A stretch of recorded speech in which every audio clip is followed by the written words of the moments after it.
नमस्कार दोस्तों। तो आज हम लोग डिस्कस करेंगे स्टॉक मार्केट की 10 से 12 ऐसी कंपनियों का जो कि पिछले 2 से 3 सालों में बहुत ज़्यादा मूवमेंट नहीं दिखाया है, बट उन्होंने रिसेंटली अब धीरे से मूव करना शुरू किया हुआ है। तो हम स्टार्ट करते हैं बैंकिंग सेक्टर की दिग्गज कंपनियों से, जो कि H D F C bank है।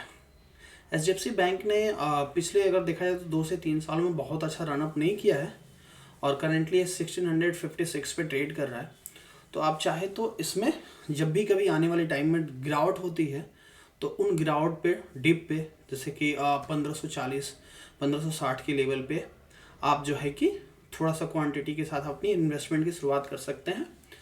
और अगर दूसरी कंपनी की बात करें बैंकिंग सेक्टर की, तो कोटक महिंद्रा है।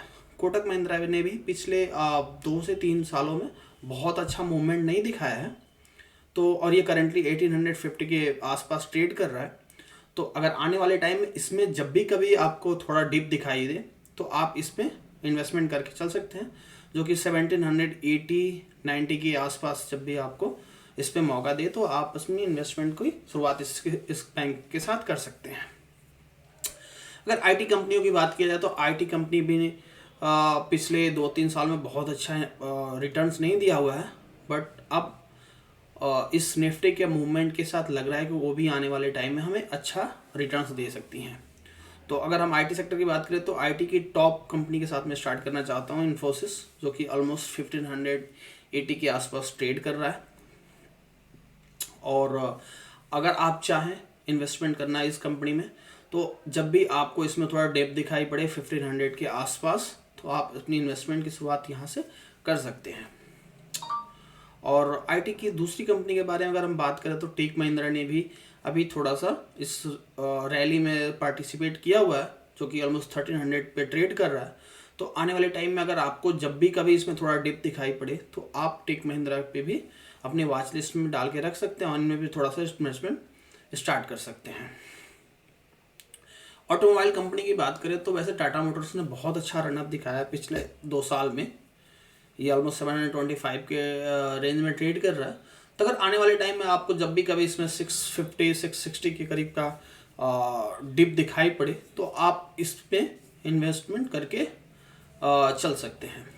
अगर हम ऑटोमोबाइल कंपनी की बात करें तो उसके जो पार्ट्स वगैरह ईवी के पार्ट्स वगैरह मैन्युफैक्चरिंग करती है, डिज़ाइन करती है, उनमें एक सोना कॉमस्टार करके जो कि ऑलमोस्ट 550 के करीब ट्रेड कर रही है।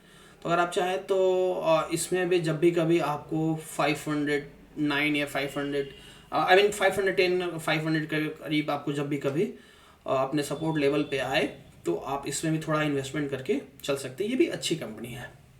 और अगर केमिकल सेक्टर की बात करें तो उसमें एशियन पेंट्स की दिग्गज कंपनी ऑलमोस्ट इसने भी पिछले 2-3 साल में रिटर्न्स नहीं दिया है अच्छा खासा, बट ये लग रहा है कि अब धीरे धीरे ये इस रैली को ज्वाइन कर रही है। तो और करेंटली ये 13300 पे ट्रेड कर रहा है। तो आप चाहें तो इसमें भी अपनी इन्वेस्टमेंट को शुरू कर सकते हैं। उसके बाद अगर हम बात करें केमिकल सेक्टर की, दूसरी कंपनी है टाटा केमिकल्स, जो कि ईवी के लिए बैटरी वगैरह का निर्माण करती है। तो अगर आप चाहें तो इसमें भी अपने इन्वेस्टमेंट को लेके चल सकते हैं। ओके, सो नाउ हम बात करेंगे एनबीएफसी की। एनबीएफसी में बजाज फाइनेंस बहुत ही फंडामेंटली स्ट्रॉन्ग कंपनी है, बट इसने थोड़ा रैली दिखा चुकी है पिछले कुछ दिनों में, ऑलमोस्ट 7500 पे ट्रेड कर रहा है। तो अगर आपको इसमें जब भी कभी 7100 के आसपास का डिप दिखाई पड़े 7000 का आसपास का, तो आप अपने इन्वेस्टमेंट को इसमें लेके चल सकते हैं। एनबीएफसी की अगर दूसरी कंपनी की बात करें तो SBI card and payment services है, जो कि ऑलमोस्ट 770 के आसपास ट्रेड कर रहा है। इसने पिछले 3 साल में ऑलमोस्ट 0 रिटर्न दिया है। तो अगर आप चाहें तो इसमें भी थोड़ा थोड़ा इन्वेस्टमेंट करके चल सकते हैं। ये भी फंडामेंटली बहुत ही स्ट्रॉन्ग कंपनी है। उसके बाद अगर हम बात करें एनर्जी सेक्टर की तो टाटा पावर बहुत ही अच्छी कंपनी है फंडामेंटली, और इसने ये ऑलमोस्ट 330 के रेंज 330 के प्राइस पे ट्रेड कर रहा है और इसने पिछले कुछ टाइम में अच्छा रनअप दिखा चुकी है। तो अगर आपको जब भी आने वाले टाइम में इसमें थोड़ा डेप दिखाई पड़े 260-280 के आसपास, तो आप अपना इन्वेस्टमेंट करके चल सकते हैं।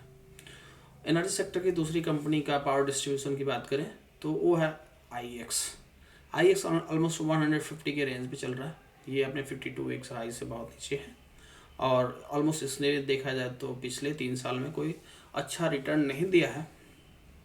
तो वैसे जब भी कभी आपको इसमें 130 के आसपास का डिप दिखाई पड़े तो आप अपनी इन्वेस्टमेंट इसके साथ लेके चल सकते हैं। उसके बाद रिटेल की बात करें तो उसमें डीमार्ट बहुत ही अच्छी कंपनी है फंडामेंटली, और ये ऑलमोस्ट 4000 के आसपास ट्रेड कर रही है। तो अगर आप चाहें तो इसमें 3700 के आसपास जब भी कभी आपको दिखाई पड़े तो आप अपनी इन्वेस्टमेंट इसमें लेके चल सकते हैं। ये कुछ टॉप कंपनियां रही और ये अच्छी कंपनियां हैं। फिर हम जो है कि नेक्स्ट वीडियो मिलते हैं, तब तक के लिए जय हिंद।